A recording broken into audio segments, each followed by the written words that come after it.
Alrighty. I am ready to do this because, man, it's a lot to say when it comes to the show, and I've been waiting on this review. So let's get down to the nitty gritty, okay? TNA Slammiversary, folks. The UBS Arena, Long Island, New York. A huge crowd. Usually, some would say this is better than Bound for Glory when it comes to both pay per views. Glory and Slammiversary. Bound for Glory is usually kind of held regard and a little bit of a bigger standpoint, but Slammiversary is just as big as Bound for Glory. So let's get right into this show, okay? First off, let my co-host introduce himself for today's review of Slammiversary. Oh yes. Thank you, Bryce. Straight face 40 back on the review. And yeah, it's a lot to say about this show last night. And let's get into it. And I've given some of my time to get my thoughts a little bit more together than what I initially saw last night, which I'm still gonna say, but I've had some time to at least kind of think about it. First off, did you see the pre-show? Nope, I didn't see the pre-show. Okay, But well, I'm gonna run through this really fast then, since it's not much I could say from this, but it was a few surprises. I'll give you that right now. The first match we did have on the show for the pre-show was the Elegance brand, Ash by Elegance and Heather by Elegance versus the Inspiration, formerly known as the Iconics, Cassie Lee and Jessica McKay. It's not much I can really say about this match. Basically, the Elegance brand end up cheating to win. I know they have the concierge and M by Elegance, Maggie Lee. Basically, they were dressed like the Statue of Liberty and basically distracting the ref. Maggie Lee ended up taking like the torch or something and hitting, I think Cassie Lee with the like the Statue of Liberty torch thing, which Ash ended up doing her finisher then, like that giant swanton move, and retaining the Knockouts Tag Team Championship. So not much I could say from there. Right after, Eric Young and his, well, damn, I even forgot what this group is even called at this point, but his henchmen, Judas Icarus and Travis Williams, came out interrupting the show saying we're holding it hostage. He says Canada is a real country. Fans start to chant "Shut the fuck up" and USA chants, and he wanted to challenge the hometown man. He said that the hometown man is a fraud, and he's just putting on gear and hiding in a mask. Basically, the hometown mask is Cody Dean. Hometown man in a mask is Cody Deaner, and basically he came out in a New York Islanders jersey, which his theme song is funny to me for some reason. He's a hometown man.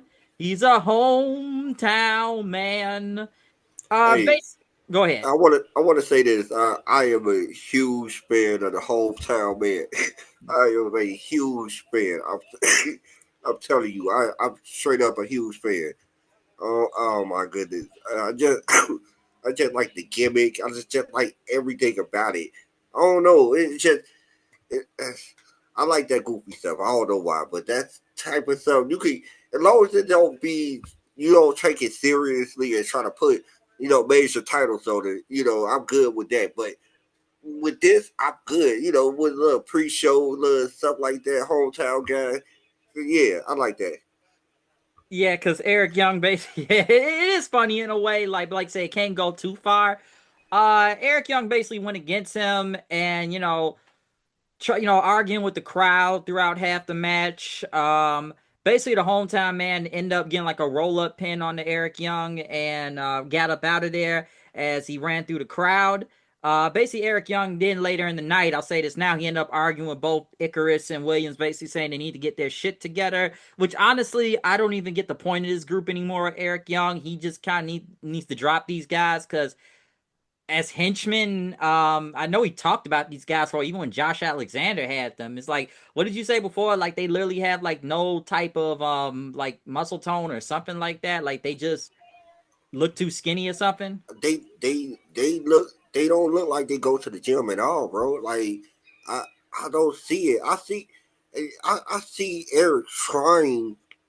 He trying his best with this group. I understand. The older veterans trying to help the younger guys by giving them the rub by being in that group.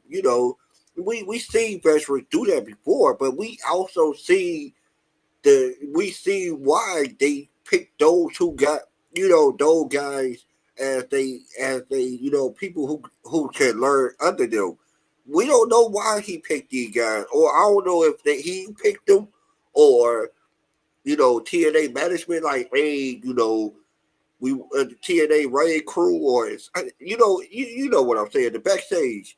I don't know if they just threw those guys on him, but I don't see it, and I don't know what they're gonna have to do, man.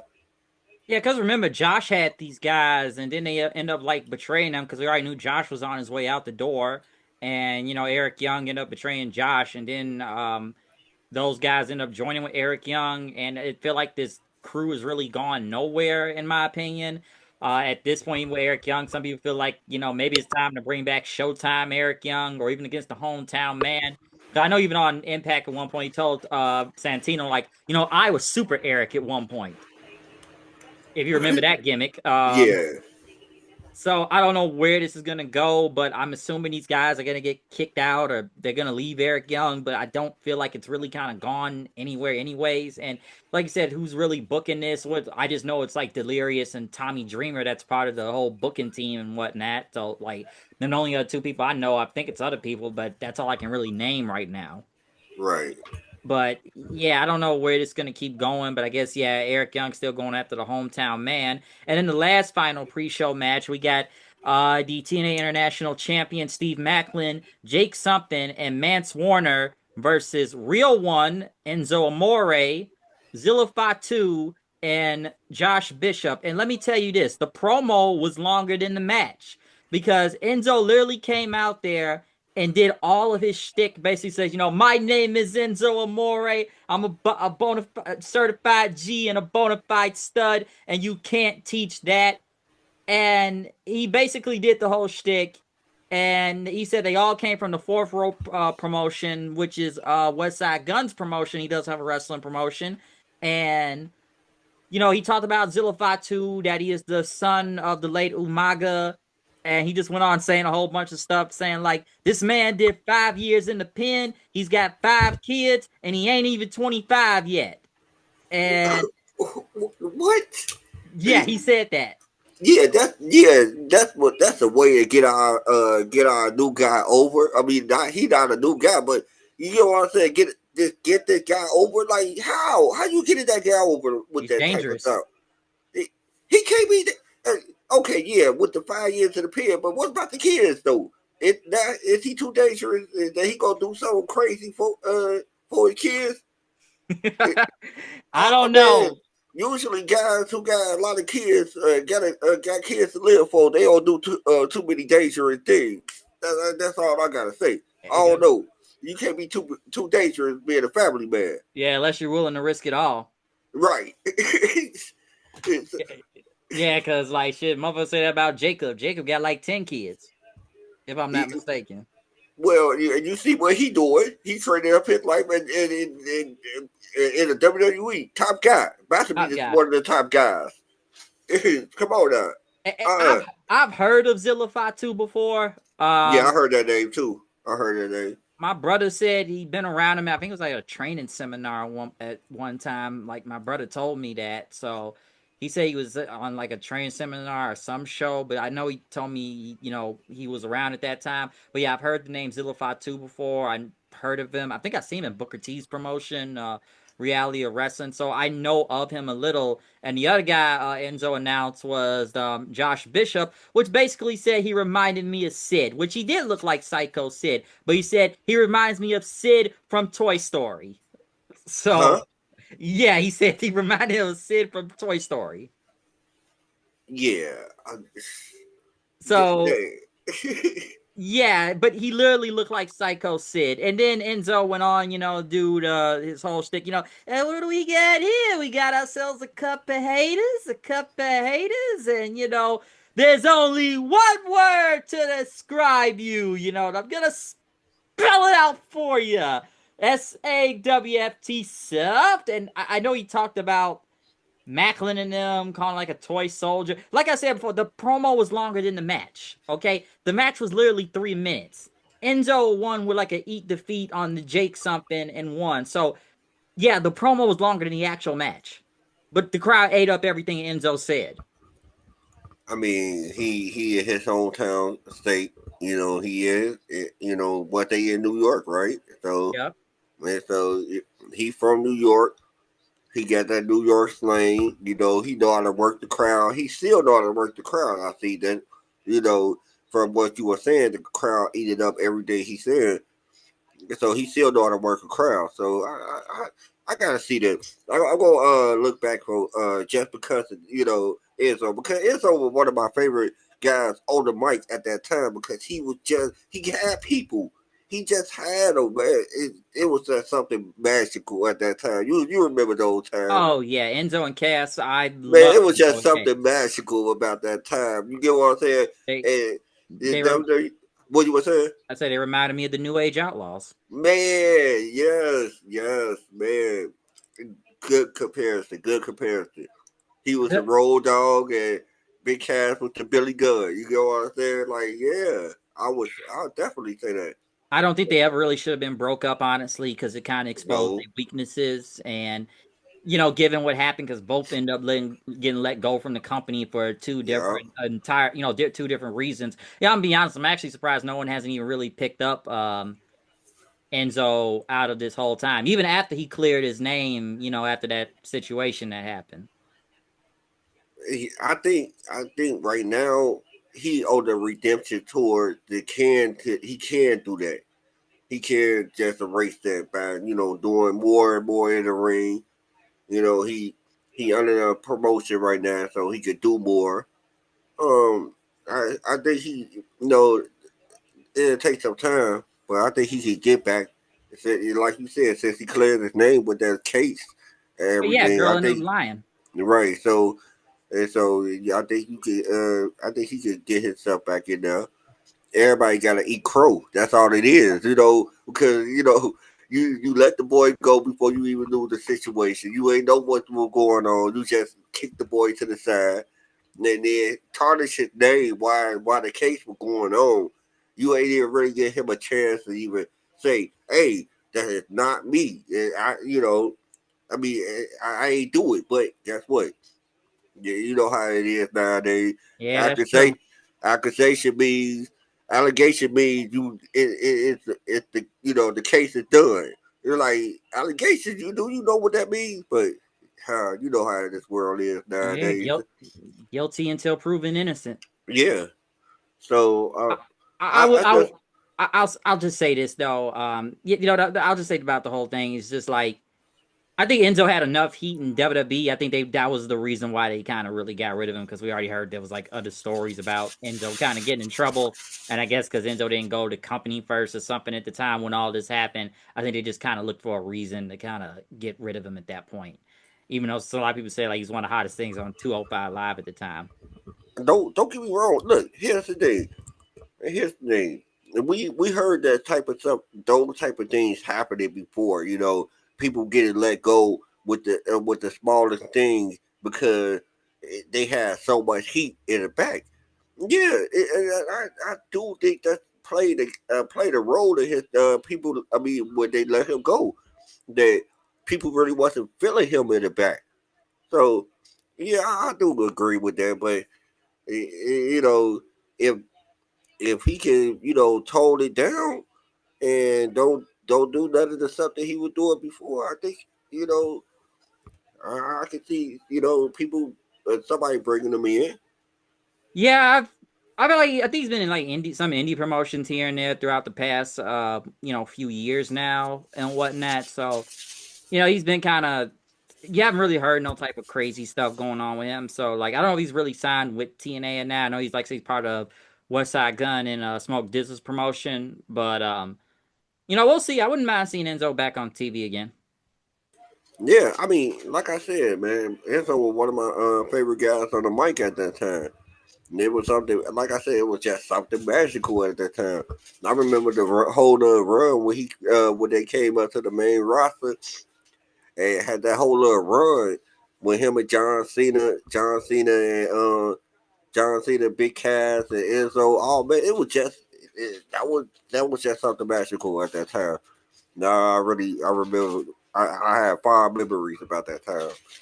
Oh yeah, definitely. So I really did like them on the main roster, like especially from NXT once they got up there. So like I said, I know they both gone different directions now, but yeah, at that time, like I was a huge fan of both of those guys at the time. So we'll see what happens, here then, since he's in TNA right now. So we'll see what happens. But let's actually get on to the main show of the pay per view. We kicked it off with Mustafa Ali versus Cedric Alexander. In my opinion, I thought this was a really hot opener.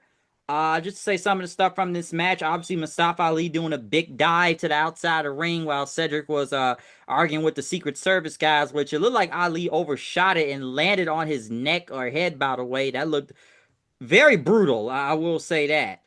Um, and I gotta say, these guys put on a hell of a match. Obviously, the Secret Service guys and Tasha Steeles and Jason Hodge and Scott, I forgot the other guy's name. Scott are getting involved throughout the match.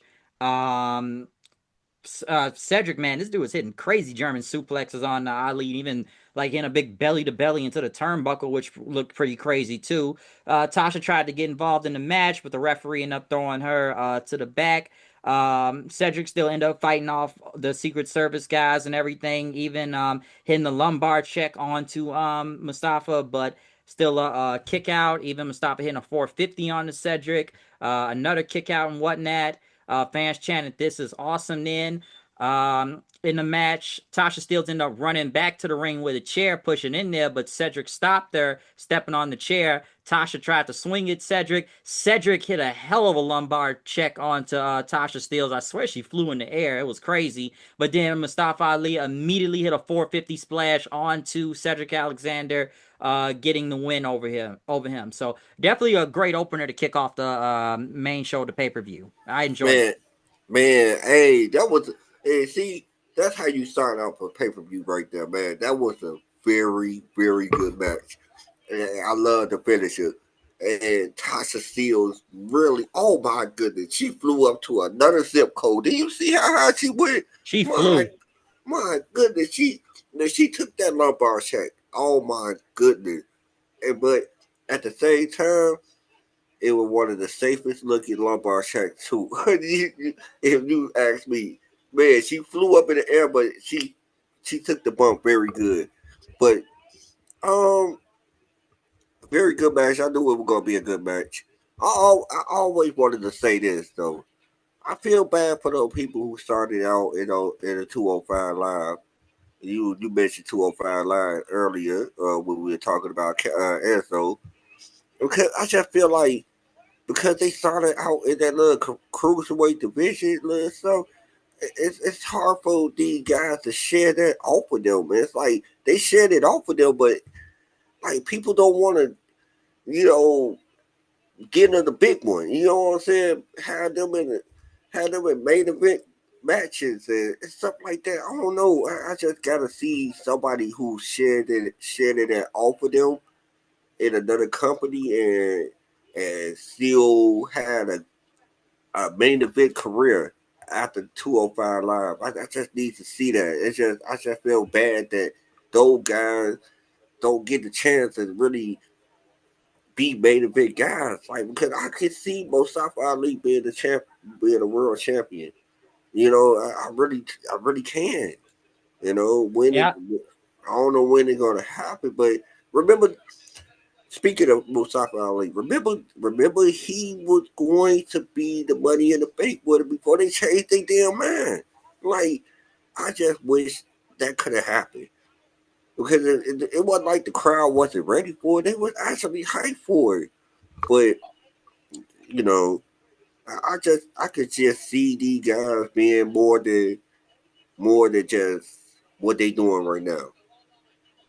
Yeah, when I look at back at 205 Live, especially where they were positioned and especially right after SmackDown and half the people left the building at that point. There were a few people that were really good on there. I don't know how many really went on to, like you said, main event status. Like I know we see some of these guys still on different shows when it comes to like, WWE, TNA or AEW, where we wanted to go down the list and everything, but Yeah, I'll give Mustafa Ali credit. I'll admit he has, like, I've enjoyed his work in TNA. I feel like I was kind of done with him after a while with WWE and wasn't really surprised in a way when he got released. I didn't even know I thought it was surprising given he had a match for NXT coming up, but they just ended up letting him go before the damn pay-per-view. I'll admit, like, he has kind of turned me around a little bit more doing the whole heel gimmick. I know people don't really buy into the whole politician gimmick because he tried to push that within WWE and they just were never feeling it.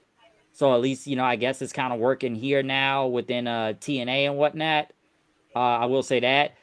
Cedric Alexander, which is kind of crazy because there they did point out like both of these guys did face each other at WrestleMania for the cruiserweight title, a few years ago and whatnot. But like I said, I thought this was a hell of an opener and everything. I know some people are still really surprised that Cedric even came to TNA. Obviously, I believe this feud is not over, given all the shenanigans that were going on in this. So I feel like this is gonna continue. Like I said, I don't know if Cedric even signed a contract in that because some people feel like he's just kind of coming in and then maybe go to AEW. I don't know, okay? Because I'm sure a lot of people were surprised he came here and just didn't go immediately to AEW to join the Hurt Syndicate. Yeah, remember we were talking about that. We were texting, and I was like, man, I was so surprised that Cedric didn't go to AEW and then team up with, you know, with Bobby Lashley and MVP and Shelton Benjamin. Yeah, I really was surprised that, but hey, I guess he want to go his own path and try to do something different. I understand that, and I really hope this work out for him, man. TNA work out for him, and he could get another run somewhere else. Because I know that's what he really want to do. Trying to get somewhere else, but I I don't think he want to go straight to AEW because they want to pigeonhole him right into that storyline. You know what I'm saying? Like, here you are, you're gonna be in the Hurt Syndicate. I don't think he wanted to do that. Yeah, and be his own guy. I could kind of see that too. I know some people believe that he may not go. If you remember the whole situation with his wife, Big Swole within AEW, and the Tony Khan, and how she got Oh yeah, I involved. forgot about that. I forgot about that, Bryce. Oh man, thanks for bringing. Well, that's have a huge part of that. You can't just do the man wife like that. Think he gonna come in and wrestle for your company? Nah, that's not gonna happen. Yeah, yeah, I don't know if that is still they beefing over that because I remember how that whole thing went and it did not go out. It really didn't go out well. So, yeah, that's why I kind of question if Cedric was really ever gonna go to AEW and that because I didn't know where he was really gonna go after after being let go from WWE and stuff. So it did kind of make me kind of wonder. But like I said, I think this feud is not over between him and Mustafa. So I think it's gonna continue. Yeah. So yeah, but definitely a hot opener though to kick off the show. But let's move on though. Next we had the System and Matt Cardona, which I guess the System are now automatic faces, and we're kind of going to get into that a little bit later on too, because I think it's kind of been brought up before. It's like the System just randomly somewhat turned face because they're going against NXT, even though they had Moose on Impact last Thursday talking about calling Sami Callihan a fat turd in the ring and that he has lost his way and should stop wrestling and whatnot. But it was a lot of face type of turn in a way tonight. But yes, the System and Brian Myers and Matt Cardona being from Long Island, New York, got a pretty big reaction when against Dark State. I don't have a lot to say about this match. I feel like somebody said online said it best. It was like a bunch of veterans versus some athletic rookies. That's what this really was. Oh yeah. Can I say something about this building? Go It, ahead, because we're gonna get into that too. this building made the crowd sound kind of meh. Like the crowd, you could hear the crowd, but it's just the building. Just the sound inside the building just didn't. I don't know. It's just didn't hit the right way. Hit the right way if I'm trying to say it because I can't really articulate what I want to say about the building, but the Hmm? building. I don't know why. Whoa, hold on a second there. That was a little bit weird. No, I get what you mean though about the building. You're, No, I hear what you said. Like you hear me though, right? Sorry, I thought I hit something. You hear me? yeah, yeah, Sorry, that was a little bit weird. yeah. But nah, like I was saying, no, yeah, the building, and I know we're gonna get into it with the sound. I don't think it sounded too bad. I don't know if it was a production thing or whatnot throughout the show. There were some production flaws. Well, we are gonna get into that in one of the segments, especially one of the big segments I'm gonna talk about. But I felt like it. I'm sure you saw it too. Uh-huh. But yeah, it was somewhat loud, and maybe it was depending who was coming out. But I thought they sounded loud. And like I said, I'm gonna get into the attendance soon enough when they get to that. I do have a few things to say, but I thought they sounded pretty good throughout the night. Either that, or maybe the ring wasn't mic'd well enough. I'm not sure. Uh, Right. but like the match itself, like I said, I don't have much to say about it. I'm gonna be honest. I'm actually surprised the system went over Dark State right here for some reason. And First of all, you shouldn't be surprised, okay? I'm sorry to cut you off, okay? I don't know what made. I was actually thinking about Darkseid, and I was waiting for this review. When I was thinking about it, they they are trying to push them like the Shield, but look, you know what the difference was? The Shield had me at day one. If you gotta keep on making these guys jump different people constantly just to get them over, they not getting over. That's point blank and simple. Just put it on the table. All right. And I'm sorry, these guys are not them. They not it. And they go try to keep on pushing them. My bad. They gonna try to keep on pushing them down our throat, and it's not. They not working. They not getting over. That's it. That's all I gotta say. I want to say this about Dark State. The thing with them on NXT is like it's like they trying to push them, then they disappear off TV, and then you probably like hear one promo video, and then they disappear again. And I look at all four of these guys, like the Sugar Dude and maybe Lennox. There's something there. Um, the white guy, I don't think he's too bad. My friend said the dude with the dread sound like the worst. He said it reminds him of Drake. Cause like everybody sounds a little bit more intimidating to him. Cause like, hey guys, we're here to take over, man. Like my friend thinks like the dude with the dread sounds like the worst. He said like he sounds like a Drake wannabe almost. I don't know. It's just every time I get a glimpse of the dark state, I know what they trying to do. I understand what they trying to do, and it works on so many occasions. Bring in a group of fresh guys, have them make turn the company upside down. All right, that Hmm, definitely. it gotta be guys that at least interesting. Yeah, it's just like the most I've seen with Dark State. It's just kind of like we brought these guys in and they just kind of just go around and jump people. And like you said, it's like that's why you've heard me make jokes and say discount Shield a lot for a reason. Because that's what I feel like they are in a way. It's like they're a discount Shield. Don't get me wrong. I understand the joke because I know what you're trying to say, but at the same time, I just look at these guys and I just look like they jump they started off jumping the mafia guy. Then they said, okay, then how about y'all jump Trick and Oma Fibby? And then like, okay, then I understand what y'all trying to do because the Shield jumped top guys right off the back. I understand, and so y'all want them to jump, yeah, their top guys at that time.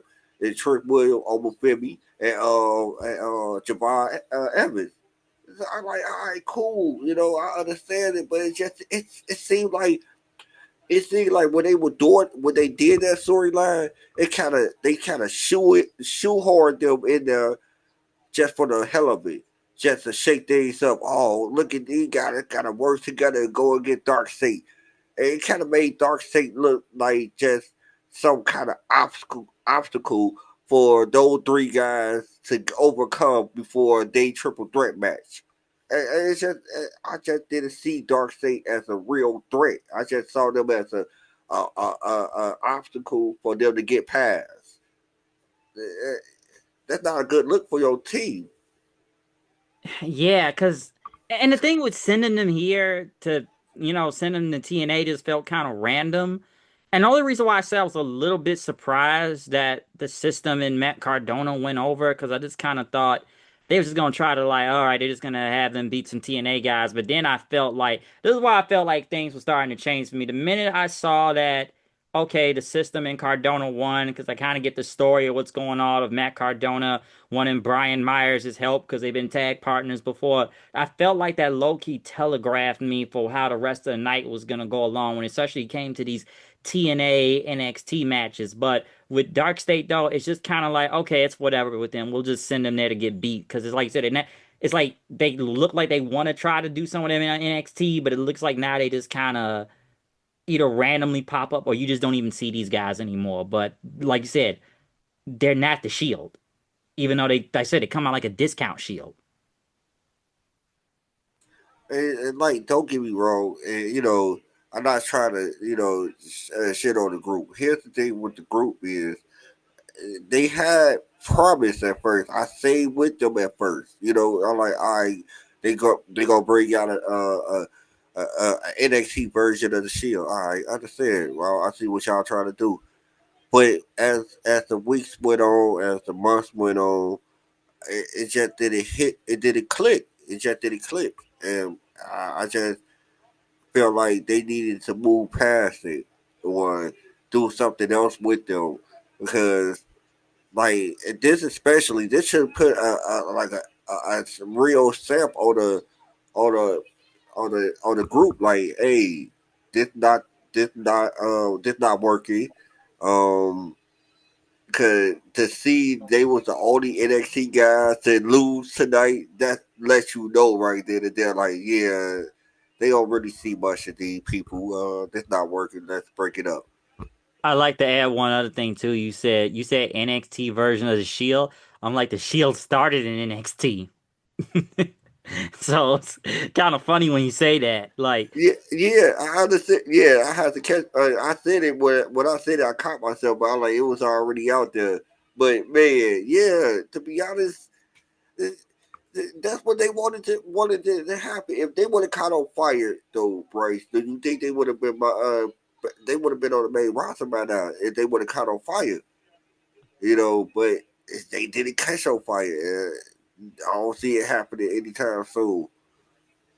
yeah, they just kind of been just randomly popping up and attacking people. Like that's kind of the thing. So it's just kind of whatever. And they're like, oh, now they're on TNA attacking Matt Cardona all of a sudden and fighting the system. So like, yeah, like you say, it's not much I can really say about this other than, the system and Cardona got the win. The system doing what was it? Cardona doing the Rough Rider and Eddie Edwards in the Boston Tea Party, and that was the win. So, like I said, it's not much to take from this other than Cardona and Myers being from, Long Island, New York.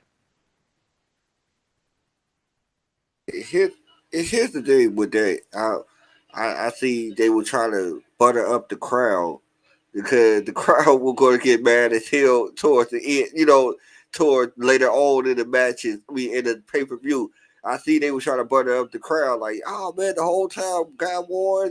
Cody, Cody did won in the little roll up. Then they had a little match with Enzo come out with spit his little lines and stuff, had the crowd going. Then they had the sister beat Dark State, so they thinking like, oh, see, hey guys, look, we buttering up all the man. They then all of a sudden you slap them in the face later on tonight. Later on that night. But hey, we'll get there. Oh, yeah, we're going to get there all right. But let's move on now. Tessa Blanchard versus Indi Hartwell.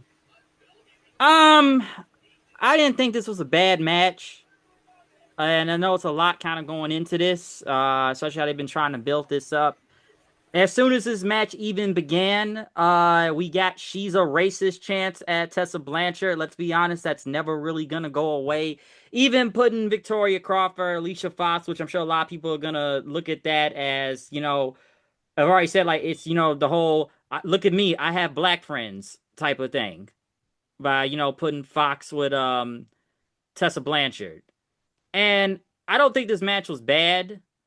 or anything. You know, that was funny that what was it, Tom Phillips or something on commentary? It said at one point because what Tessa did the Magnum and what Indi kicked out of it, and somebody and, like he said like no one has ever kicked out of the Magnum, and he acted like it was going on. I'm like, dude, she's only been back in this company for like 6 months, okay? So I don't know. It's kind of funny that he said that. And Indi hit her finisher, the Hurts donut and whatnot, but you know Tessa got the kick out and everything. Which after the Magnum, the crowd did pop when Indi kicked out.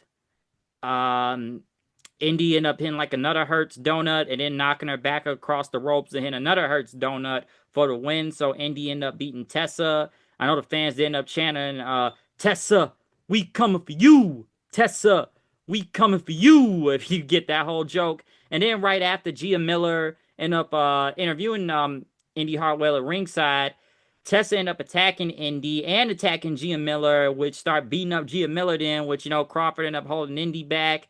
And Tessa just kept slamming Gia Miller's head into the ring steps until like security and others helped her to the back.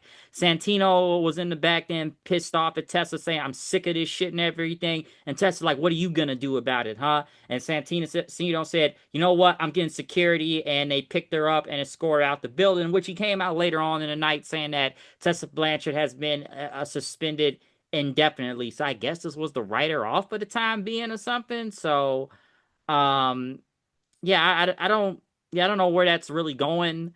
I'm not surprised Indy got the win in a way. I thought this was a good match. Tessa, let's be honest.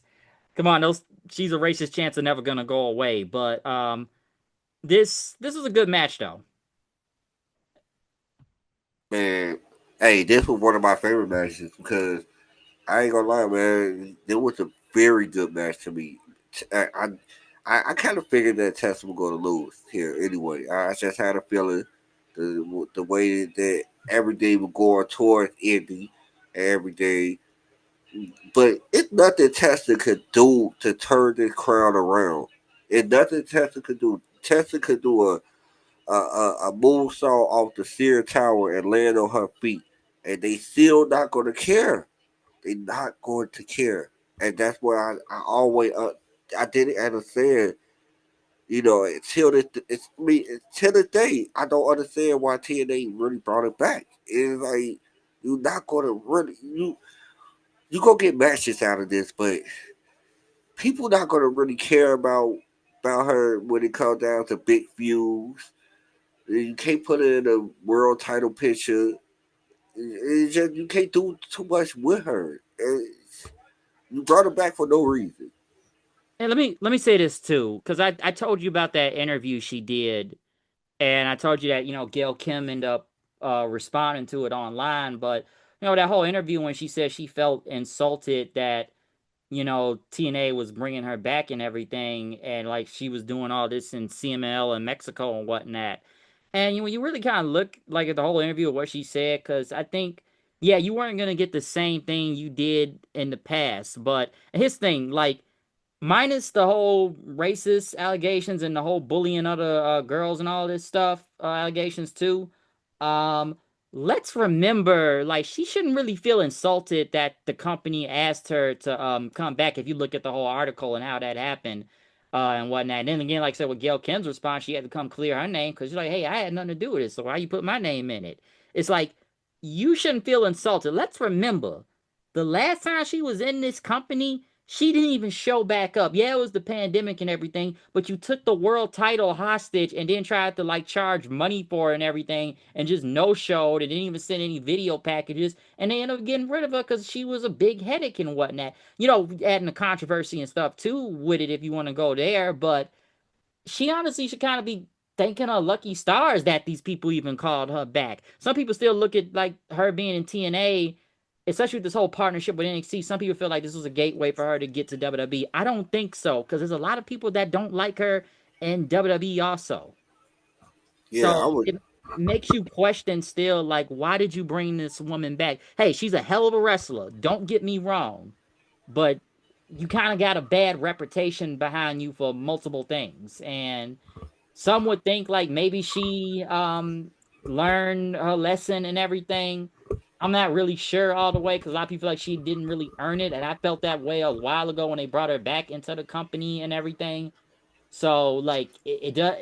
I guess that she's a team player because, like you said, putting her in the whole knockouts title division. I like a few months ago. Yeah, she went against Masha for the title, and she lost. She tapped out clean. I felt like that was I feel like that was kind of sending a lesson or something. I thought about that because yeah, she didn't just go over and get the knockouts title back and everything. So yeah, it just really kind of makes you question. And like I say, when if you read the whole article and everything, you kind of see the rest of what I'm talking about. But yeah, a lot of people really didn't want her back, especially what happened last time. And only like I said, the people that mostly got like her back is Moose, which people already still kind of call him a coon for that. But now you got a point. Like, how far you can you really still go with Tessa here? And it's like I said, even with Alicia Fox, Victoria Croft, a lot of people are gonna look at it like, "Hey, look, I have black friends," type of thing. And here's the thing: you cannot have that type of heat with a lot of people with a lot of companies. You can't go to the WWE because Chelsea Green that they really don't mess with you over there. A lot of people in TNA didn't mess with you, but TNA management did for some of those Moose, reasons. I guess most, but hey man, he was capping for her. I ain't gonna hold you. I know, but you kind of just throw him in with the she got black friends thing. That's it. She got two, I guess. Kind of just throw him to the side because here's the thing: that's not going to go away. That's not going to go away for a And, while. and here's the thing, not to cut you off again, but she did make up with the girl, like that she allegedly said all this stuff to La Rosa Negra. Like if you look it up, like apparently it's all been squashed and there's like photos of them together and everything and stuff. So apparently it's all good now. But come on, man, people still remember. They're not really gonna forgive that easily. But here's the thing: you you could say those things and apologize. How quickly can you say when you say those things again? Are you prone to say racist things a lot out of anger? If you are, that make it up with one person is not going to do it because guess what? You might turn around and say that say nigga again. Uh, we can't forgive you off of that because here's the thing: you gonna constantly say it. You gonna constantly try to do it. And then it's how she was doing it. She was trying to bully this girl, like trying to come at her, trying to use her position over her. It's like, yeah, that you not gonna get away with that type of thing. So what if you kind of swash it down? Well, what do you really do to really redeem yourself? Because if people could do this, and, throw Hulk Hogan to the side, you ain't nothing compared compared to what how many fans Hulk Hogan had at one point. So no, yeah. Nah, you definitely right though, cause yeah, it just like you said, there's a lot of people out there that already have accused her of doing a whole bunch of bullying stuff and whatnot. And then it's like I said months ago, it's like you bring her back when there's a lot of goodwill in the company at the time, and then a lot of people just kind of looked at it as like, why would you bring her back? Hell, even I know Shaggy, that's why he kind of stopped watching the show when he figured Tessa was coming back, because he don't even really watch TNA no more. And that was like, 'cause that was like a reason for it. Well, here's the thing, like, hey, you TNA, like, you kind of look at TNA sideways, like what you were looking for. What you were looking for that boost that she once upon a time had. That she had that boost once upon a time, but she don't have it no more. And you should have saw the writing on the wall when nobody else picked her up. Like she wanted, hands down, like Tessa in the ring is one of the best women wrestlers in the world, hands down. There's nobody I can say top five. She's in the top five. But if nobody was going to touch her, you should have saw something. was up with that. Like, hey, why nobody else? Why AEW or why WWE haven't touched her yet? It was a reason. And I know it's different management now than it was a few years ago, but it's like you probably should have looked up this woman's history before bringing her in and stuff. So that's why I kind of like felt I'm like, is this really like you sure y'all really want to bring her back? Because I was kind of like, has this girl really learned her lesson? Like literally. So makes you question it. Oh yeah, yeah. I mean, yeah, yeah, most definitely, Definitely. most definitely. So I'm assuming she got rolled off here since she's like indefinitely suspended by Santino. So we'll see what happens. Now, oh, let's get to one of the most embarrassing nights, parts of the night first. Was a segment with Ash by the Elegance brand where you Oh hear my, the backstage people and the producers say, countdown, three, two, one. Everybody ready? Okay, good. Everybody in places? Three, two, one, go. That was so bad. that was horrible. I thought it was just, oh my goodness. I really thought it was a part of their segment. I really did. I thought it was that damn bad. I thought it was a part of their segment. I'm like, it's got to be a part of their segment. They couldn't possibly be this idiotic. How? How? Sway? That Come that was on. so dumb and stupid. Like he was like, all right, everybody get into places. Ready? Okay, three, two, one. I'm like, what are we doing here? And then they like end up arguing with the inspiration, and I guess they'll have another match soon. But that was bad. That was comically bad. That Yeah. whole first part of it. So I had to talk about that. Oh yeah, most definitely. If you ain't talk about that, you try to gloss past it. Nah, you can't go past this one. This was bad. This was bad. That was very bad. Like especially from a production standpoint, that was very very bad. Now, let's get into the next part, which I'm sure a lot of people have a lot to say about this, including myself. Masha Slamovich versus Jacy Jayne for the Knockouts and NXT Women's Championship, which in a way was already telegraphed for me going into this. Now, I know Fatal Toxic Attraction 2.0, whatever they calling them right now, came out. Masha came out, bowing, showing respect to Johnny Rods, one of her trainers. I'll be honest, I really didn't know Johnny Rods was still alive. I've heard that name for years, but I really didn't know he was still around. Um, and I'm going into this match, which his was already crazy about this, because I had to even go back and look at the pre-show. And I saw Masha tell Zaya Brookside and formerly known as Zaya Lee, Lee Yang Lee, I think I'm saying the name right, telling them to stay in the back. I'm gonna handle this myself, knowing all of Fatal Influence is going to be out there.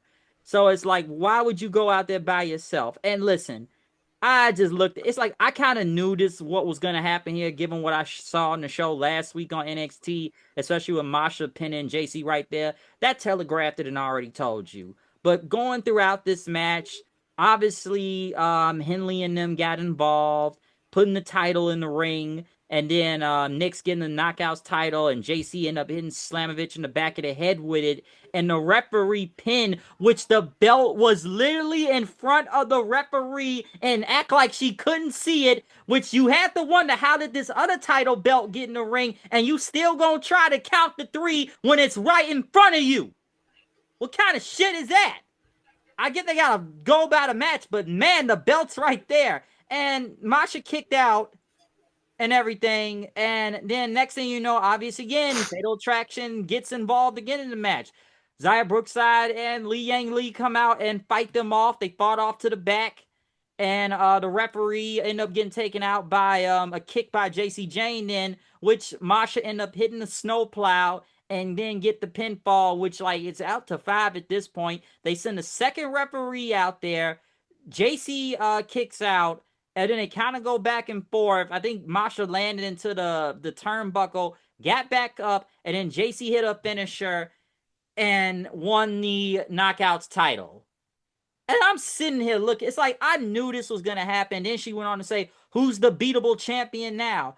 And I'm like, okay, I'm not too surprised by this, but I figure like, okay, if this is gonna happen, then obviously the main event has got to change, and you think, hey, we get the TNA World Title back then on this show. Oh, we'll get into that soon.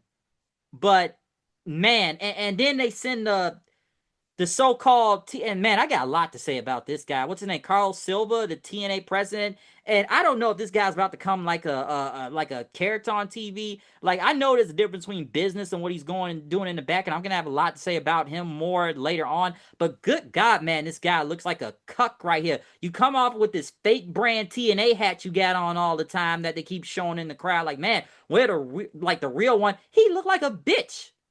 I'm sorry, he looked like a bitch. Like he just took his time looking all humiliated. Like he looked like a cuck.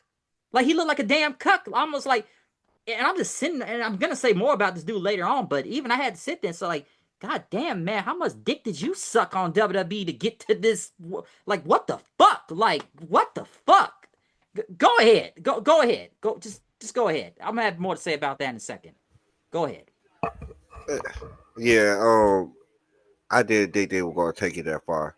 To be perfectly honest, I think it kind of surprised me when I saw the finish, but it did surprise. All right, here's the thing: throughout the match, I saw little things happening to let me know what was gonna happen, and especially when Masha got the visual pin after she hit the snowplow, and she had a visual pin, and everybody counted to 10, and I kind of figured then right there that she wasn't gonna win the match afterwards. So I'm like, dang, you know, they gonna probably have another spars, It, I don't know what to say to it. It's just really one of these situations is like, what's the end game?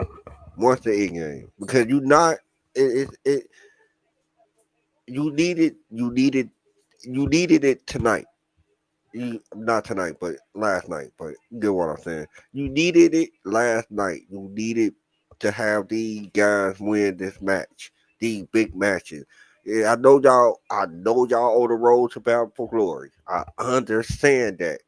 I understand that to fully. I understand what y'all trying to do.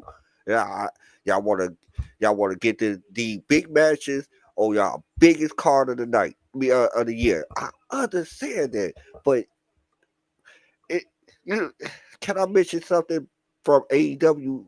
I know I know how people don't like us to cross screens, but I do want to mention this. Remember what AEW did last week? They gave everybody what they gave the fans what they were looking for, right? The end of the Moxley shit. You get what I'm saying? They gave the fans what they were looking for. A lot of feel good moments. Yes, that's what I was saying, and that's what TNA needed tonight. That's what they needed. They didn't need people. They didn't need for your feuds to continue. I understand y'all want to go to Bound for Glory, but my goodness, it ain't Bound for Glory yet. What, October? October. Yeah, Girl, October. we got August and September. Look, we got that's too damn long for these two people to have these two belts. Your two most important belts. You said you're gonna have these guys champions for 2 months? I'd like to say another thing too, adding to that what you just said. Here's the thing. This match was randomly made to begin with. I I wonder know. why was this even a match for Slammiversary? I'm like, we didn't have nobody for Masha to face, for at Slammiversary. I'm like, man, instead of doing that Killer Kelly match y'all did with the dog chain match on Impact, y'all should have been building that up going into Slammiversary then. I That didn't would have been a understand. good match. That That would would have have been a been good. Instead of doing on Impact like 2, 3 weeks ago, they could have took their time to build that, bringing Killer Kelly back into the company, given both of them were tag partners in the past and whatnot. I could have understood that. This match really didn't need to be made. I didn't understand why this was happening. Why are we doing a title versus title match? It felt random to me. And then it's like, given what I saw in the past couple weeks, I kind of knew what was really gonna happen then. So I'm not too surprised, but I guess a lot, you could say the way it was done, yeah, it's a lot of overbooking in it, but man, and I guess, oh, well, we gotta do the story of Jacy Jayne. You know, everybody wants to say she's the most beatable champion. Why are we giving this woman 2 belts for? Here's the thing. Here's the thing. We could have told that same story without giving her the second belt. I understand what they trying to do.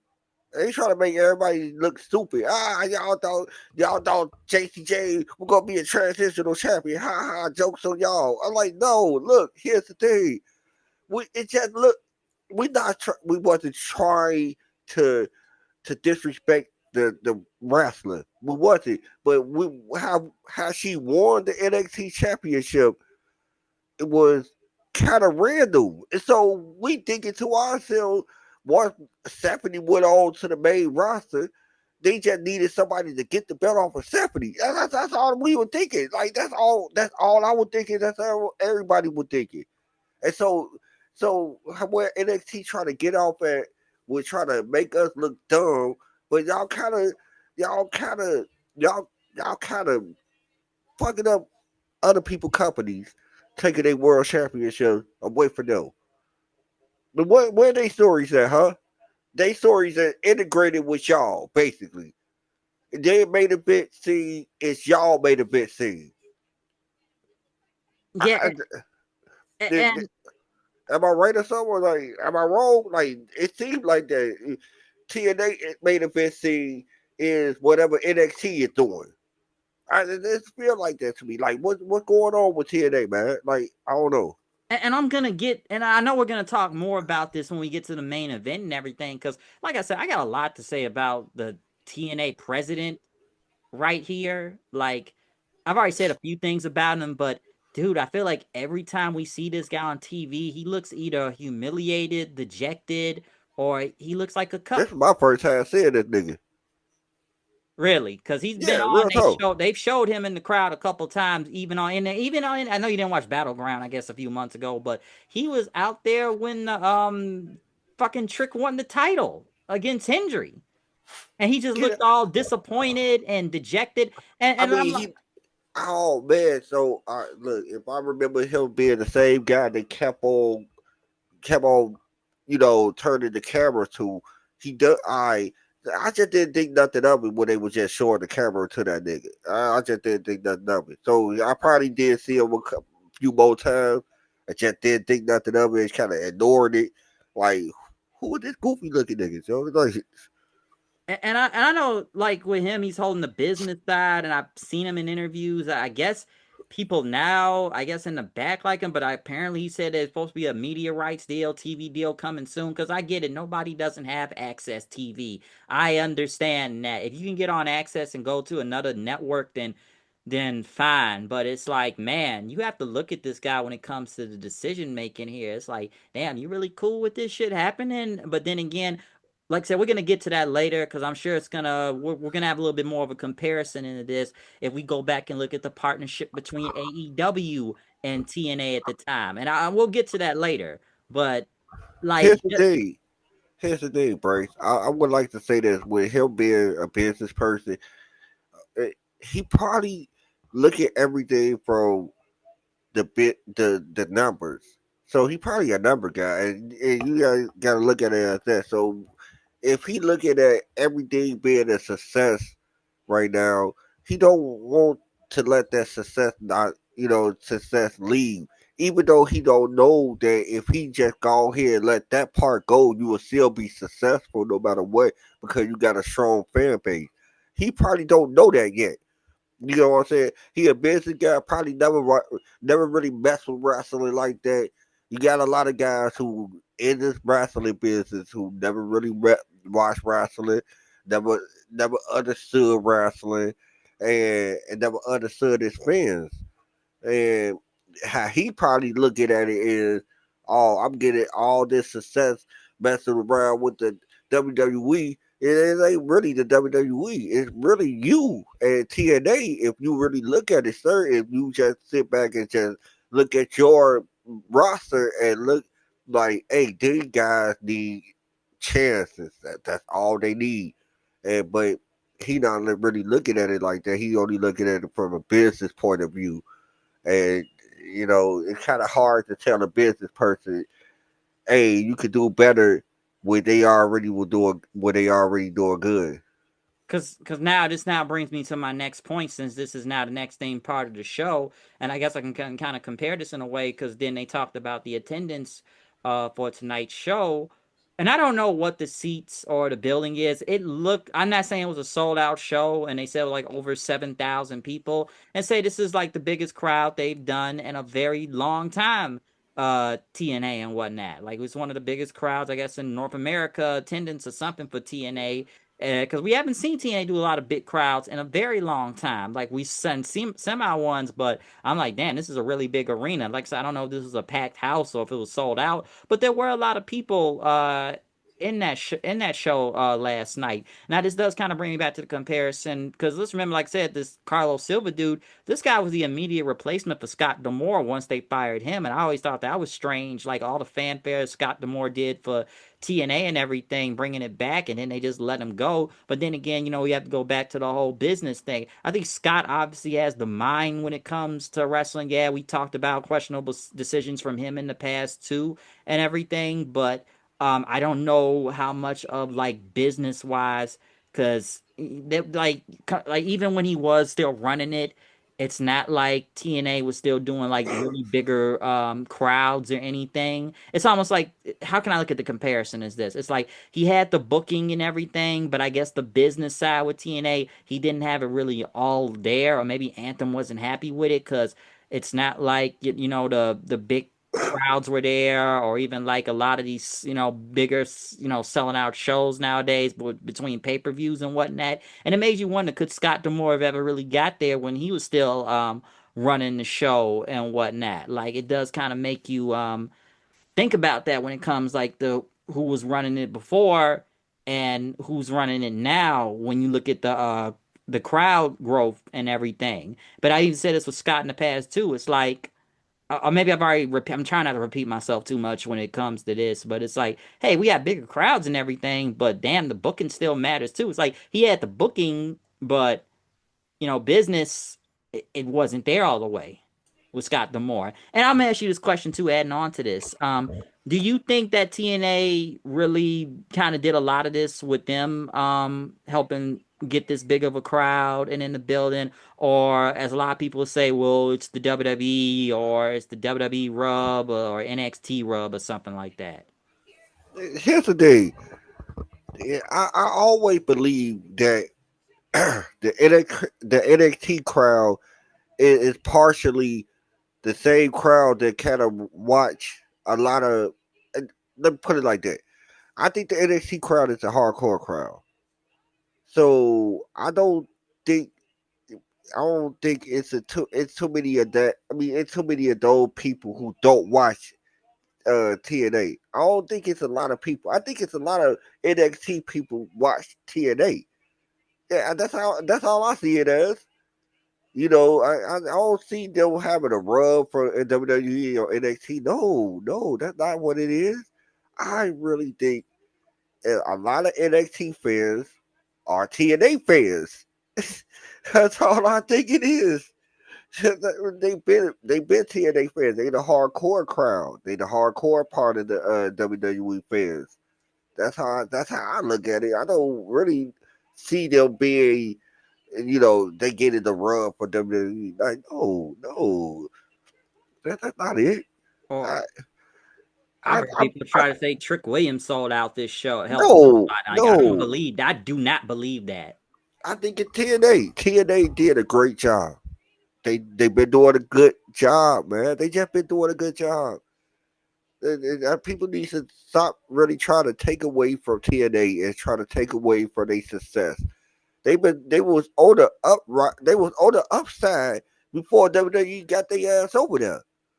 They was already on the upside. And all if people don't remember, you know, that's why WWE said, "Hey, let me go over there and see what the TNA guys over there looking like, man. They over there making a little noise over there. Let me see what they going. Let me see what they doing over there." That's why they went over there. People don't. They forgot that part. They forgot that part. That TNA was doing so good. That's why WWE went over there and started messing with them.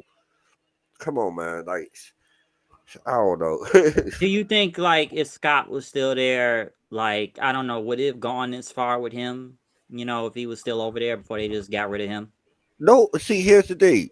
It would have still. Here's the thing. Scott would have put his foot down on a couple of days because you got to remember Scott was a former wrestler. And people forget about that part. See, he got the wrestling mindset. He would have told Sean and them like, man, look, Sean, look, one of the world titles I can see it, but you gonna try to ask me for both of them?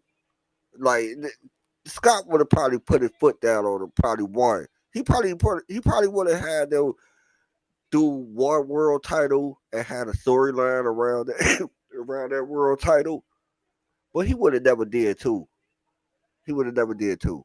Real talk. I would have at least saw TNA taking one of NXT Hey, that too. titles. That too. Yeah, he would have had he would have did that type of negotiation with them.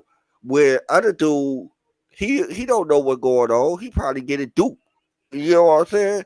Probably people probably telling him like, man, it's a good look for TNA if we take both of y'all titles and we're gonna be back on TNA on Thursday. We're gonna get y'all a nice little boost and all that stuff. Nah, man. Nah, man. That miss me with that. Yeah, because, like, I look at this guy, like, this dude been doing these interviews lately talking about, I'm like, dude, you better have whatever media rights deal you trying to get or TV deal. Like, I hope it's coming soon. I really do. Like, Yeah, I really, really do hope whatever TV deal that you can get off I access. believe I believe he got one. I believe so. But here's the thing. He better not look at it as it's because the help of the WWE. He cannot look at it like that. No, like, you can't do that. So it's like, whatever you've been negotiating lately, like I said, I hope it comes to that. But I'm gonna come back to them later on in the main event because it's already gonna play into it too. So let's just go on to the next match right now, All which right. in my opinion was the best match out of the night.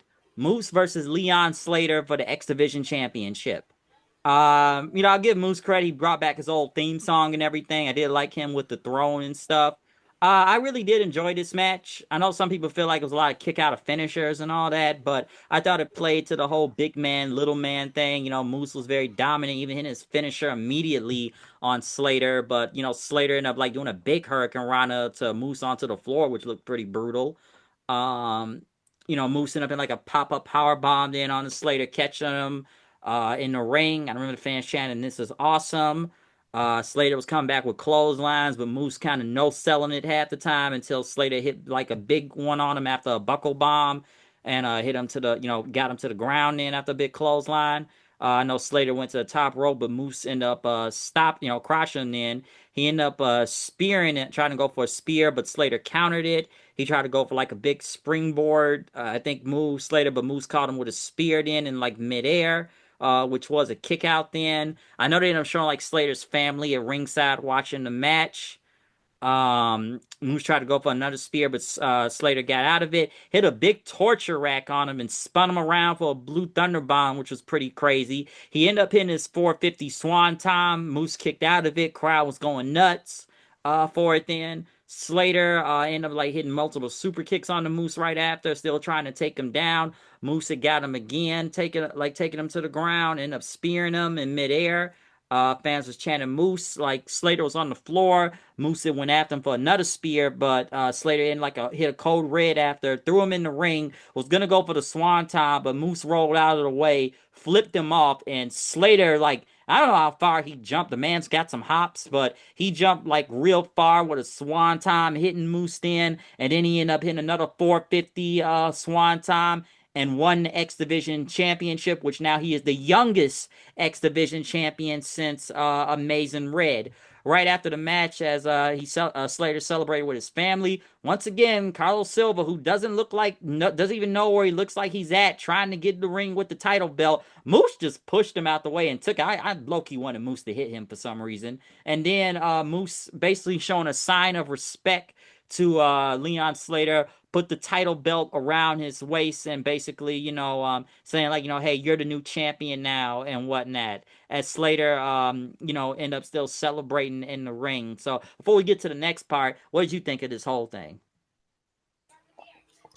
Man, very, very good match. Very good match.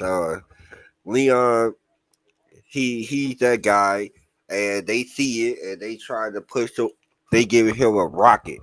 They are giving that man a rocket.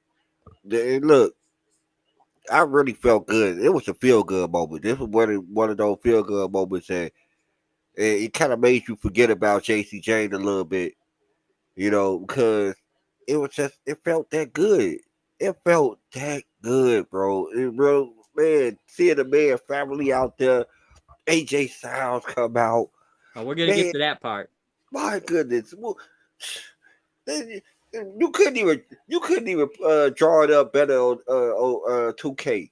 They can't even give you a feel good story like that on any wrestling game back in the day. SmackDown, none of that. That man, boy, that was a feel good moment. All they were missing was the confetti. I swear that's all they were missing. That that boy, he got a rocket. He deserved it. Real talk. He really, I rarely use that because I don't think people deserve anything. They go out there, they earn it. All right, all they people deserve it. They earn it. But my goodness, that young man right there is a good. But he's the future. He's going to be a future. He's the future of TNA. He is. He that damn good. Which now I guess it brings into the next part of the show then here since you've just said all of that.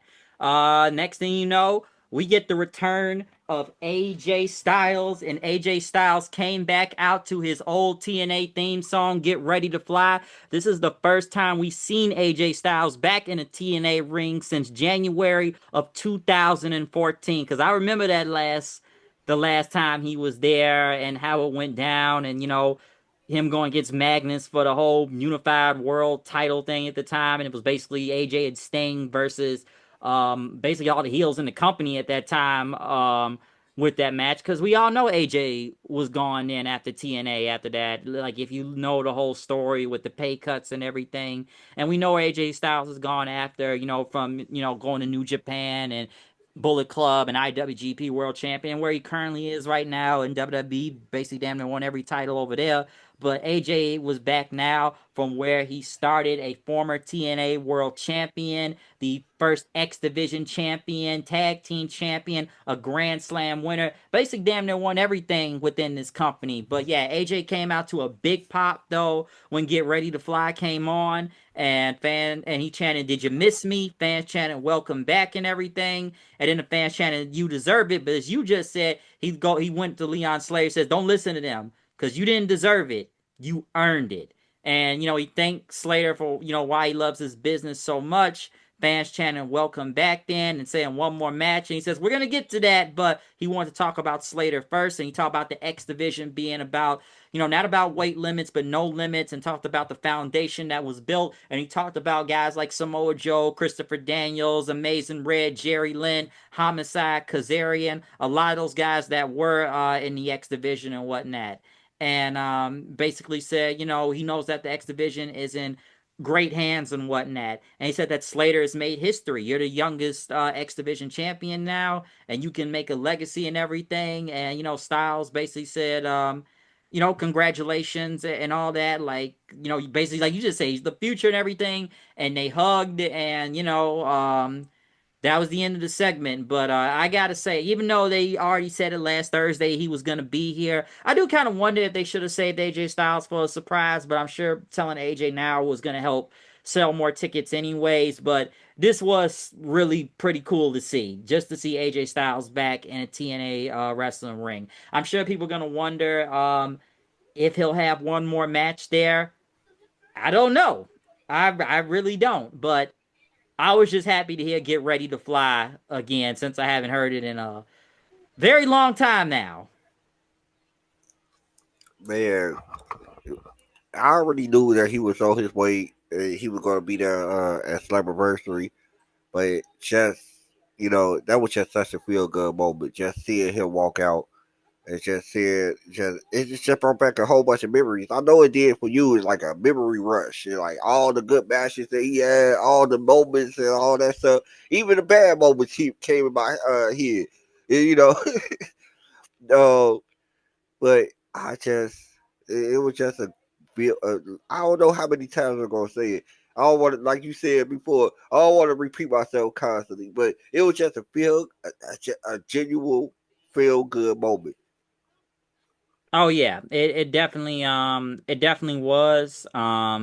It was just cool to see AJ back in TNA again, especially like you said, if you known everything AJ has done in this company, being the face of this company at one point. I know it was a lot of bad things that went down, especially I felt like it was the beginning of the end when AJ and Sting left, but I remember all the great matches obviously AJ Styles had against Kurt Angle or Samoa Joe or Sting or Daniels. It's many moments I could name throughout his history in TNA. Like I said, good, bad. I love the Lone Wolf AJ. I know it's kind of one of the last things he did, but I did like Evil Ways AJ at the time, and then kind of reverting back in the whole get ready to fly thing and stuff. So, like I said, AJ, you know, it was definitely great to see him here. Like it really was after what happened years ago and why he left and why there was some bad blood at the time because like I said this man was the face of this company at one point, like he really was. Yeah, yeah. You could really talk about TNA without talking about AJ Styles. So it's like for him to come out and have that. It's just man. It made it just. I don't know. I don't know what else to say about it, Bryce. Yeah, because It was just an amazing moment. I hated when he left TNA at the time, but hey, he became a bigger star more after New Japan and WWE right now, so he became a bigger star. But yeah, it's not much to say after everything. So just great to see AJ Styles back in TNA wrestling. But next we had a ladder match then, fatal four-way ladder match for the TNA Tag Team Champions. The Nemeth brothers versus the Hardys versus the Rascals of Zachary Wentz and Myron Reed. Trey Miguel is hurt and First Class, which I don't know who they had coming out there rapping with them, but it did kind of sound off key. I'm not gonna try to name every spot inside of this match, and I know it was a lot of crazy stuff with ladder spots going around and whatnot. I know they had like Brian Nemeth argue with somebody from like the MLB out there, I believe, from baseball. I didn't know who it was, but I know they had them kind of going back and forth. I know the fans chanted, "We want tables." One of the big spots in this match, obviously, was AJ Francis doing a moonsault off the ladder, which he kind of overshot it a little, but it was still pretty crazy to see him do that. Even the other big spot where AJ Francis and Casey Navarro climbed up the ladder to go for the titles, but the Rascals ended up pushing them off, which AJ just went he went leg nut first into the that looked brutal. I actually thought he was really hurt. He went like leg like nut shot. Like that was tough to watch. I didn't even know if he was even gonna still move after that. The way he landed on that ladder, because like he jumped, but it's like his legs just like went through the ladder and that just land on it. Like he just went leg first into it and like a horrible nut shot. So that was just insane to see. Then the Hardys end up putting what was it? The Rascals, like they set up some bridge ladders. Jeff did a swanton, which the ladder did not break, and then he did another swanton, and it still didn't break. So since there weren't any ladders left, Jeff took some type of remote and brought out like a helicopter ladder from the Raptors, like this is some Batman 1968 type of thing going on, and he tried to climb this very flimsy ladder, and then the Nemeths got involved, and then the Hardys end up in like putting the Nemeths heads in the chairs, and doing like multi swanton, not swantons, but twist of fates and whatnot. Jeff ended up climbing the ladder as Matt held on to it, and the Hardys basically once again are the TNA tag team champions. Because I guess if you know a little about the story, I know the Hardys kind of came out on Thursday saying like, they don't know, like, hey, we've been doing everything, but do we still have it and everything? Because like, if we don't win, we have to question, should we even really still even continue as a team and whatnot. So I'm not really surprised at the Hardys winning right here, but this was a crazy crash course of a match. Jeff is still that dude when it comes to ladder matches. Man, it was such a this ladder match was so crazy. Man, that little spot that AJ took. Oh my goodness! I don't know how. First of all, that has to be one in a million chance for your foot to go into one of the holes of the ladder. I swear that has to be one in a million chance. It went perfectly right through it to the point that he didn't get hurt because that could have went ugly. I don't know why he even took the fall like that.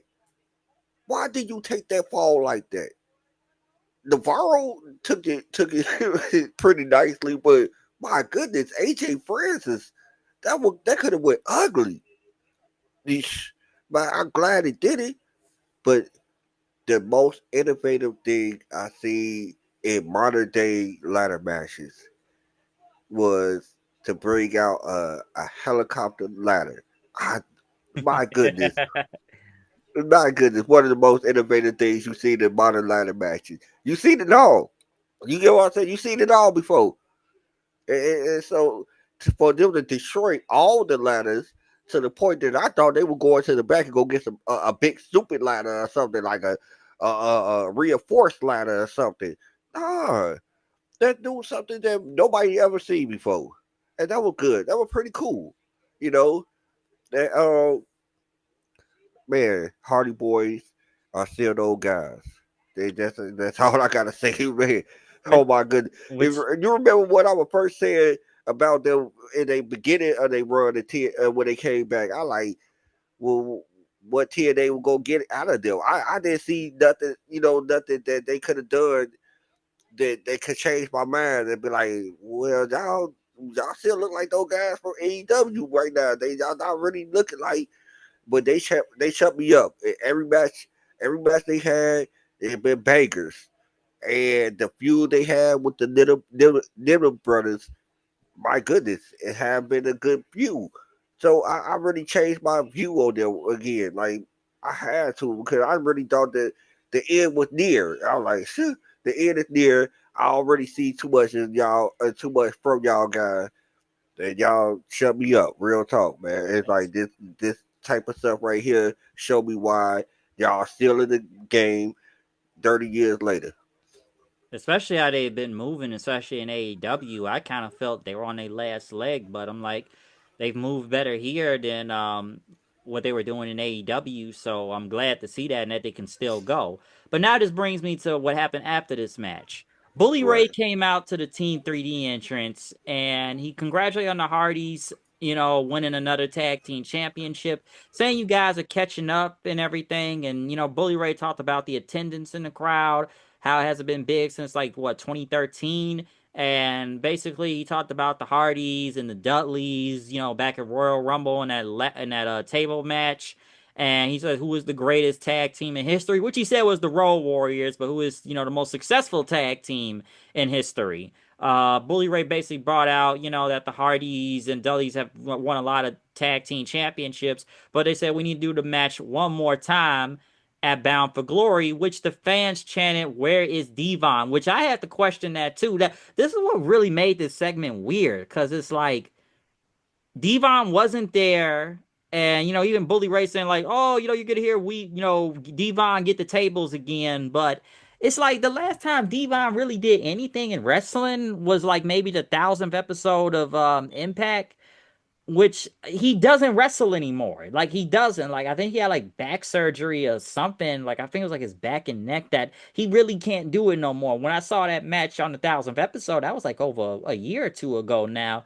I didn't think he moved that bad, but I think this was just kind of a strange segment in a way just to even set up this tag match for the Hardys and Team 3D, especially when the other partner isn't even there. It just Yeah, looks pretty weird. and I thought the same thing too. I would love to see both tag teams in the ring together. You know, it was very strange to see, and like you just said, what what condition that we're gonna see Divine in October? Because I like you just said, like he has some surgery. He don't really wrestle anymore. What like how that's gonna happen? You know, how it gonna look? Yeah, at first, you thinking about it like, man, yeah, Team 3D versus the Hardy Boys one more time. Oh shit, but is it gonna look like at least?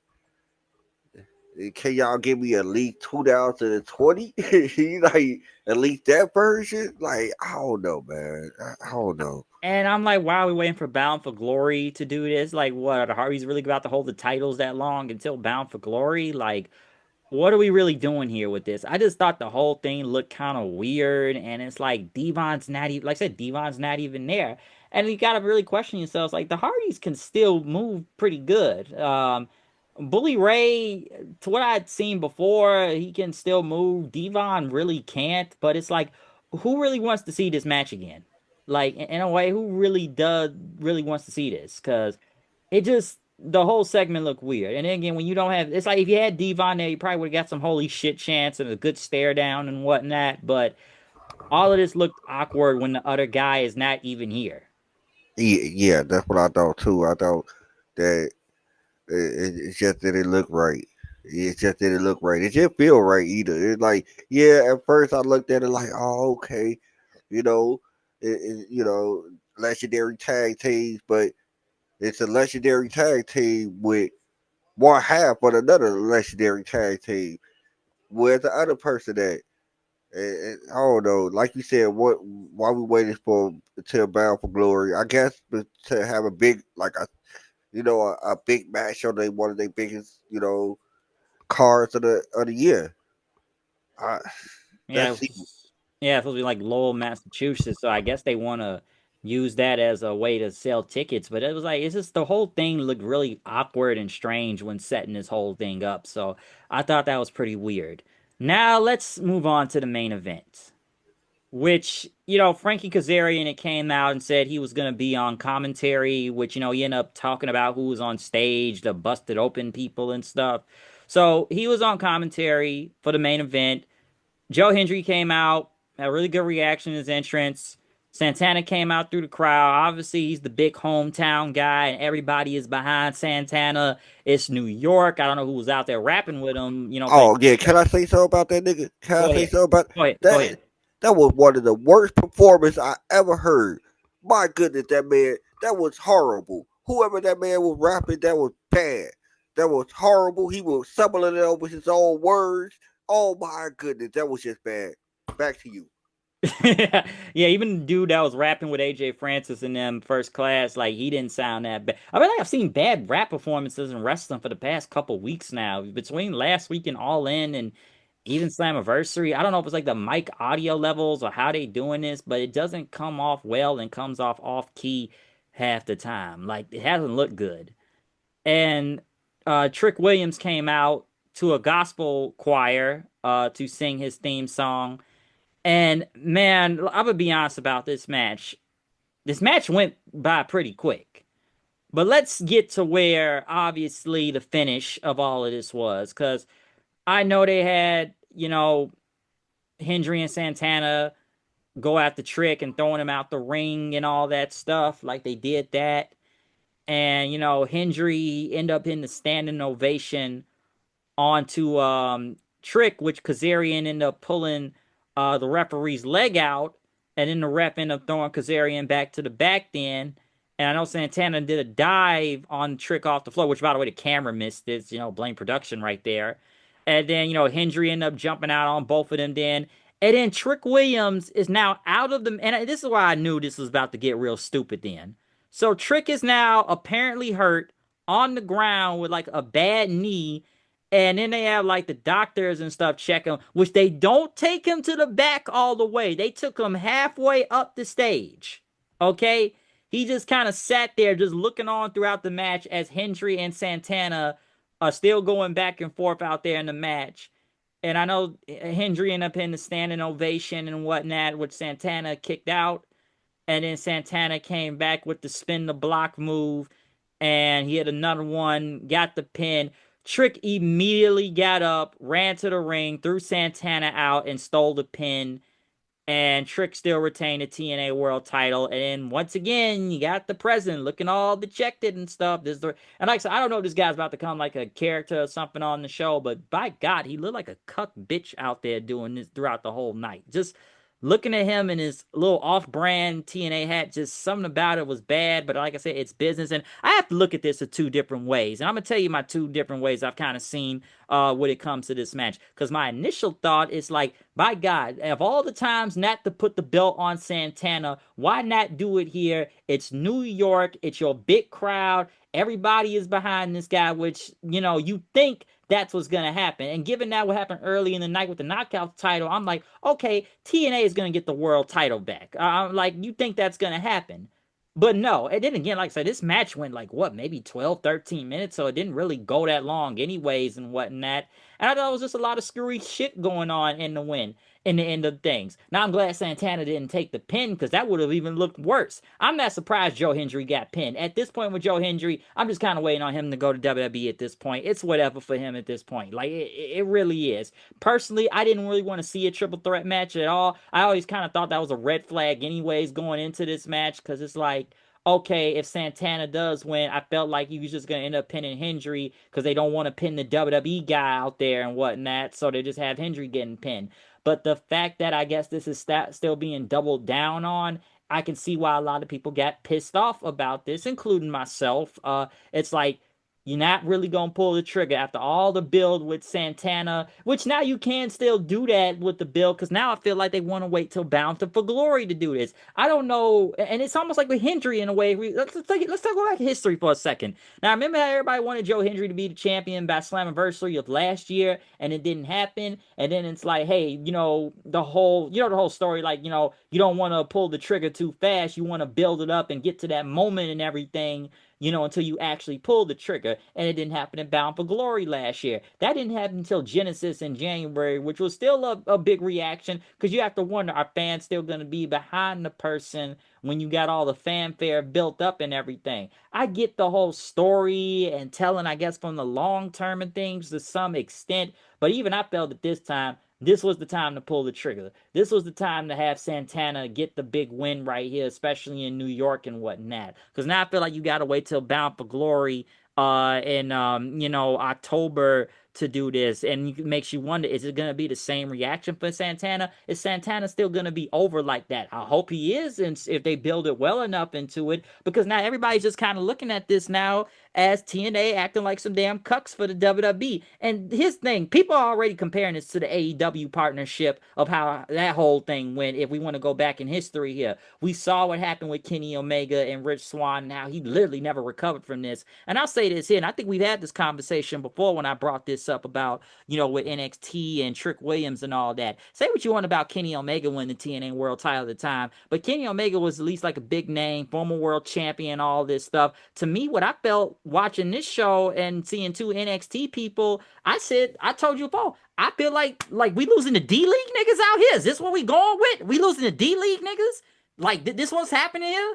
And people gotta look at me, and I've had conversations with people about, when it comes like the business aspect of it, which I've already explained when, long-term booking and all this stuff, because I had a conversation with a friend, and he kind of felt like I wanted TNA. I didn't want TNA to die or anything, because I'm like, no, I'm not a fan of them. Like, I hope they don't ever get bought out by WWE. That's gonna look real fucking stupid. But it's kind of like, you gotta look at TNA at some point. What you brought up earlier with Scott is like, well, man, this guy should at least put his foot down on something, because I was more really shocked that Trick still retained.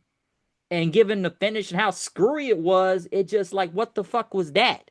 The only positive part I can say is that Santana wasn't pinned. So you still can build this, but I felt this was the time to pull the trigger. I really do. This look goofy as fuck. Well, yeah, I do agree. I do agree wholeheartedly. I just I just look at it as like we this was the time to do it in front of Mike Santana whole crowd, everybody behind him. And even Gail Kim even said it. You know what I'm saying? She even tweeted out there like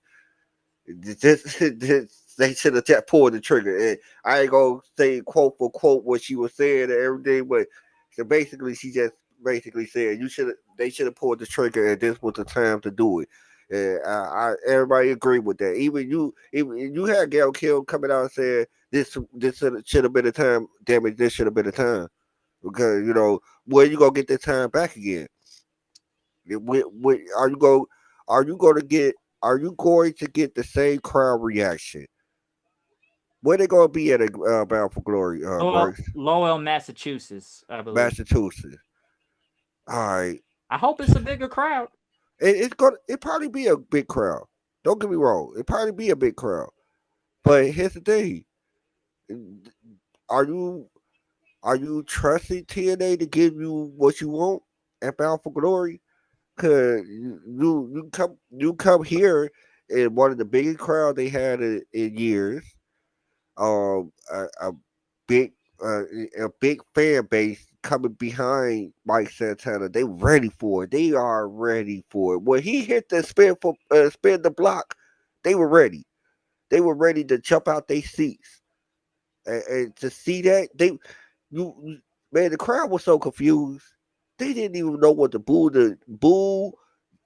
To do any type of crowd. You could hear Bubber in a crowd like they talking to themselves. Like, what just happened? Did he just retain the title? What just happened? I swear, the people in the crowd are confused, and you can hear it. I I, I wanted to ask you this though. That just says put the feeling to the side, right? Yeah, Because we both feel the same way. Yeah, because let's take our I guess like I said, I feel. let's take the markdom to the side for a second. Did you agree with the finishes for both matches, both title matches? Did you agree with the finishes? No, and hear me out. I'm not too surprised with the knockouts one because I knew it was gonna happen. But it's like I never really. His thing. Nobody would ever believe that Jayne was ever gonna beat Masha Slamovich clean. No. I not the booking like who won the match. Talk about how the matches went about, like the booking of the matches, like the the the spars finishes, the how can I explain it? Not the person who won the match. How did they get to the match? How it was done. How it was done. Yeah, my bad. Um, it's kind of a yes and no type of thing. In the knockouts title case, I'm once again, like I said, not talking about the individuals, but the way how screwy and booked it was. Yeah, because it's like you never really saw a straight up match coming from this, anyways, and you expected a lot of shenanigans. Right. For the main event, for some reason, they love having Kazarian out there involved in the main event all the time. So I already knew something screwy right there was already gonna happen and stuff. So you kind of saw that, but I think with the main event finish, I'm like, no. I'm like, man, so you telling me WWE just walked away with two of TNA's top titles, and then you wonder why people want to look at this company as a joke then. But then, some people come out there and say, well, you got to look at the business aspect. You have to look at the grand scheme of things. You have to look at the exposure. That's the word I hear a lot in the past 24 hours now. Exposure, exposure, exposure. And listen, I like Trick. Okay, I'll give Trick a lot of credit. He's done really well as a heel and all of this too. But you can't sit there and make me believe Trick drawing like that for TNA. Come on, you can't really make me believe that. And Santana's been more of a rising star and all of this too, but you gotta admit he's drawn, especially in New York, so you kind of figure he drew a lot of this also. Even Hendry, even though I feel like a lot of Hendry's momentum has gone down in this. That's why I told you before. I'm not really surprised he took the pinfall here.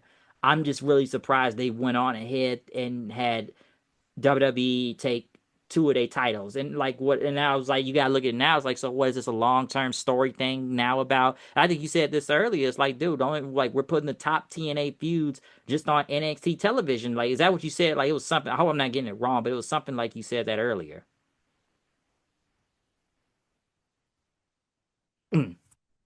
Like Yeah, yo, here's the thing. I agree. I agree with the whole trying to see it from the business aspect of everything. But here's the thing, like it wasn't like they wasn't doing good. Remember what I was just saying earlier. They was already on the upstart. So it wasn't like they wasn't doing good. All they had to do is just continue. And it's like these people want to use it as a crutch and say, "Oh man, this is the reason why they do it." WWE holding their belts because they got. You got to look at it as a business. They get exposure and all that, blah blah blah. And like, no, look, here's the thing. You don't need. They didn't need their belts to do that. I swear they didn't. What they doing with the belts? And like, come on now. Like, like you said, I like Trick. I, I, he getting better and better. But my goodness, let's stop acting like that. This man is some type of world beater. Like he's some type of big time star. He just in NXT. You know, so it ain't like his name is helping that title. It's just not. It, I can't wait for those two titles to go back over there at TNA so they can go back to being regular scheduled programming. For and real. and even I'll say this too. I'm like, damn, I would have at least expected TNA at least take one NXT title belt.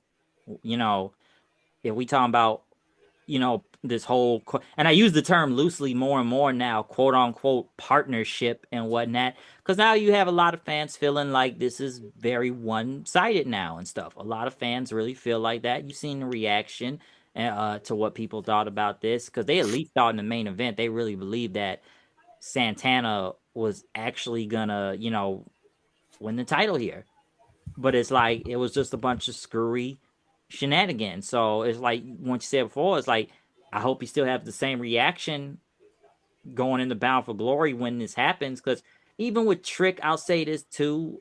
It's like with him as the champion. Because looking at NXT right now, it's like, God damn, man, you might as well have this guy go back after Oba for the damn title. Because it's not like Oba Femi got any type of challenges on NXT right now. If you look at what's going on over there, like Trick, the only viable contender, but you got him over here on this show with someone else's world title and stuff. So, and like I said, I've gone back and forth with people about this when I look at this whole partnership and how it goes. And like I told you earlier, people think I want TNA to die. I'm like, no, that's not the case. Hey, I wish the company did have the money like that. But I just sat there when I even look at the president, I'm like, man, I hope y'all really getting a TV deal out of this, because a lot of people feel like, y'all either sold out or y'all just sucking dick. Like, what are we doing here? Like, man, like how much ass you had to kiss just to? I'm like, this is what we doing? But once again, it's like I brought up earlier. They said, well, you gotta look at the long term storytelling, because now it looks like everybody's sitting there wondering, like, where do we go on here from next? Where do we go next with this? Um, eh, I guess we on the road to Bound for Glory. That's all I gotta say. Like I hold it like that's how it's looking right now. It's like we on the road to Bound for Glory. Oh, oh man. Or the next Impact Plus show or something, because I'm like, I just said, like, dude, what are we really about to do with the knot? So I guess Masha's just going to be showing up more in NXT to try to get the Knockouts Championship back, or somebody from TNA. And I'm sure, like I said, Santana is still going to be going after the title. I don't know what's going to happen this Thursday. I know it's going to be a live episode coming up this Thursday for TNA. So we'll see what happens there. But I just thought the whole main event was a bunch of bullshit. Like, I really do. I think the whole thing was just bullshit. and just the finish and all of that. Yeah, it left a sour taste in my mouth too. So yeah, that's why. And it's so you gotta look at the business. You gotta look at the business. And I'm like, I get the business part, but you still got to look at it from a booking standpoint too at the same time, like you really do. And I just felt like this was the way to this should have been to pull the trigger. And the crazy thing is, I like this show. I actually really like this show. I thought this was an overall good show, minus The two main events. And those two not the two main matches, the main event and the world women's world title. I mean the women's knockout title. It's just like you. It, it was a good show all up until then. yeah, like it just sucked the like I said, sucked the life in a way. And let me say this too when I'm seeing a lot of this brought up also, 'cause I know people went on about I guess this happened on Twitter last night. Tony Khan kind of tweeting right after Slammiversary talking about AEW and All In Success, and people now bringing up the whole obviously comparing it, like remember the whole AEW partnership that happened with TNA, and we've talked about this before many times and how bad that was. So some people like Tony was trying to troll or gloat, and he went back and forth with it online and stuff. So I don't know. Like, do you look at this partnership anything different from the AEW one? It's still different. Don't get me wrong. They still having more. They still having more success with their partnership with WWE than the AEW. And here's the thing: people might look at it the same. I mean, the same and everything, but you got to remember, nobody getting treated like a hoe. Like that's really what people not like. Even if we see Joe getting pinned, Joe never got kicked out of his own building. Joe never really got treated like a chump by a trick. You know what I'm saying? He got his comeuppance. He even beat up Trick Williams on his own show. So things like that happen. So people might look at it like with something happened recently, like last night, everything. They might look at it, oh man, it's the same. But you got to remember, the, Rich Swan really got hold in his partnership. He never recovered. I can't see that happening to Joe Hendry, who is going to the WWE soon, and Mike Santana, who is going to be their next world champion soon. So I don't think that's gonna happen. Cause yeah, that's the guy you really building around and stuff. Cause like I don't really know what is gonna happen next. Honestly, like I said, we'll probably have found out what either Tuesday or Thursday, really, since they're already gonna have Trick out there with the Undertaker for some reason. That's supposed to be coming up, and like I said, it's a live episode this Thursday. But it's like you said, I think like the ending of it just really left like like I said, I know like everybody some say you don't want to send all like I feel like this is the time to send the crowd home happy. I feel like this was the time. I get, not doing it sometimes and building it to something bigger. I understand that, but I just felt this time you should have just really, really pulled the trigger. Like I said, the only other thing I can say out of this was that Santana was not pinned. So he's not out of the running in all of this. Yeah, I mean that's a great thing. And see, here's the thing: I saw a couple of things that kind of came out of this match, is Joe Hendry. I mean, Joe and Frankie can have a real blow off match, a real blow off match. You know what I'm saying? Like a last man said, COK something, because that feud got to end. It got to end. It's been going on forever now. You got to kill that feud. That leave Mike and Trick by themselves. True. No, that's true. Like it can be like that because I think what they have advertised for Thursday, I think it's supposed to be Santana versus Hendry in a one-on-one. I think I'm not sure. I gotta go back and look that up. But I agree with you what you said with Kazarian and Hendry because it's got to be some type of blow off match at this point. Because at this point, with you, like I said with Joe Hendry, at this point, I'm just kind of waiting on him to go to WWE. At this point, it's whatever. It's literally whatever at this point with him. Like in all honesty, it really is. So that's I kind of look at it right now with him, but um yeah, that's how I look at it with this. But other than that, like I said, getting to the end of the show, overall, I did enjoy Slammiversary. Other than the two matches, I enjoyed Cedric and Mustafa Ali. I enjoyed the X Division title match. I enjoyed the ladder match. It was a crazy car crash, of course, of a match and whatnot. I didn't care too much about the Dark State and System match out there. Tessa and Indi was pretty good. Despite what you think with personal reasons here and there, it was still a really good match.